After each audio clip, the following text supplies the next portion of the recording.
Right, hi there, in the garage.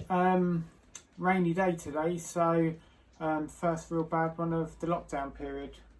But the golf courses are going to be loving this, so fingers crossed when we get back soon it will be in really good condition. So what we're going to do today is talk about putting and how I do a putter fitting. So I'm going to run you through the process.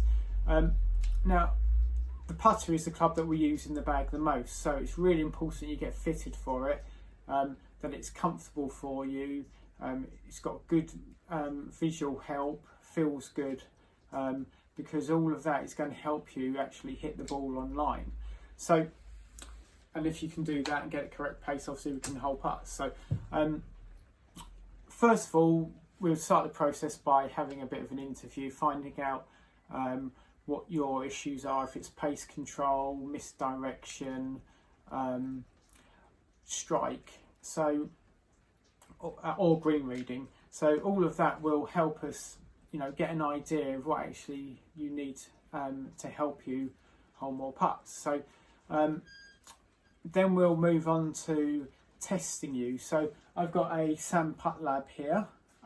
That's a fantastic piece of equipment. It allows me to capture data on you and things like what your alignment is like, your face at impact, your face to path in your stroke, launch, strike, all sorts of things. So that's a really great piece of equipment, and it helps me to discover what your stroke mechanics are.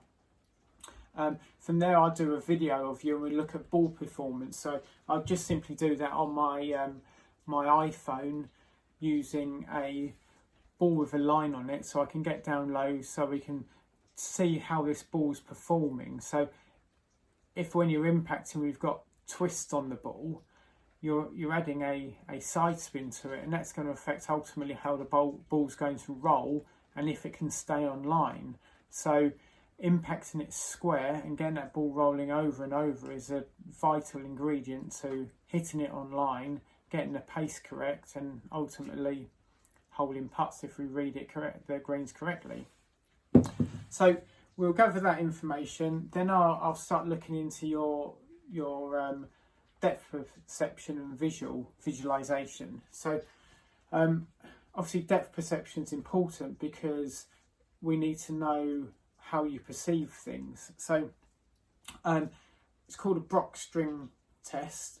So I would get you to hold this on your nose, we'd extend that out, and then I'd get you to focus as hard as you can on this bead. And what we would see is two pieces of string coming together, and I'd ask you if they're coming together before the bead, on the bead, or after the bead. Now, if they're coming together before the bead, your perception is that things are closer to you than they actually are.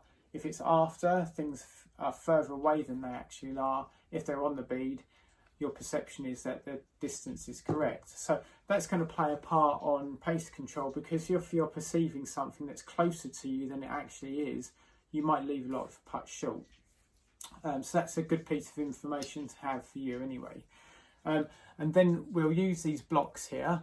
These blocks are really interesting things, because we'll give you 3 tests using these blocks, and it shows me the level of your visualization. So if you pass all 3, you're a very good visualizer. You won't need much help on your putter. You might not need in terms of alignment aids, and you might not need to use a line on the ball to line yourself up.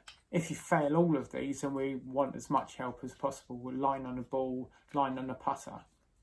So we'll then test your eye dominance by simply I'd ask you to stare at my nose and look through a hole in your nose, and hole in your hands, and whatever eye you're looking through. So that was my right eye, that I'm a right eye dominant player, or same side dominance. So again, that helps with working out what alignment you need, how you stand to the ball, how you see a straight line. So then we'd all bring that all together, have a look at how your stroke works, and then decide what is going to work best for you, and then we'll get into the trial aspect of it. So I've got a few examples here. So you have toe hanging face balance putters. Some toe hanging putters are more extreme than others. So this is a toe hanging putter, and it's got quite a lot of toe hang to it. So whereas this one here, again, toe hanging, but not as much.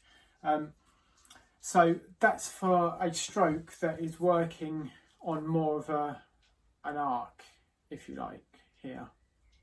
So on this putter here as well, what you'll see is it hasn't got much visual aids to it. It's just got one little line on the top. This one here has got a bit more of a line, so more of an aid to you. Now, generally mallets are face balance putters, but this is a Spider X. You can see it's got a slight toe hang to it, a lot of alignment aid. And then we've got a face balance putter there. This is an Odyssey. This is their new putter this year. You see lots of alignment aid, and they've got a ball with triple track technology, and when you line all that up together, it gives a real strong visual aid of, you know, where you want to hit the ball. And then finally, TaylorMade have bought this funky looking thing out this year, and this is actually pretty much a face balance putter as well. Little bit of toe hang, but it's pretty much face balance, that one. Getting a little bit of visual aid on there. So the way they've made this face balance is through this, what they call their truss area here. And that's for someone who wants a answer style putter when they look down on it, but face balanced. So we'll then try all those out, do some testing again on the Sand Putt Lab, and find the best putter to suit you. And ultimately, if we can get the best putter that suits you, it's going to help you hold more putts. Now, you know, like anything, you need to like the visual of it and the feel of it. But if we can use all of that knowledge to help you along the way, it's going to ultimately improve your game. So when we're out of this lockdown period, we can run through all of that with you, and you know, find something that's going to work better for you. But in the meantime, look after yourselves, stay safe, and hopefully we'll all get out on the golf course at some point soon. So yeah, until then, I'll see you tomorrow anyway. Okay.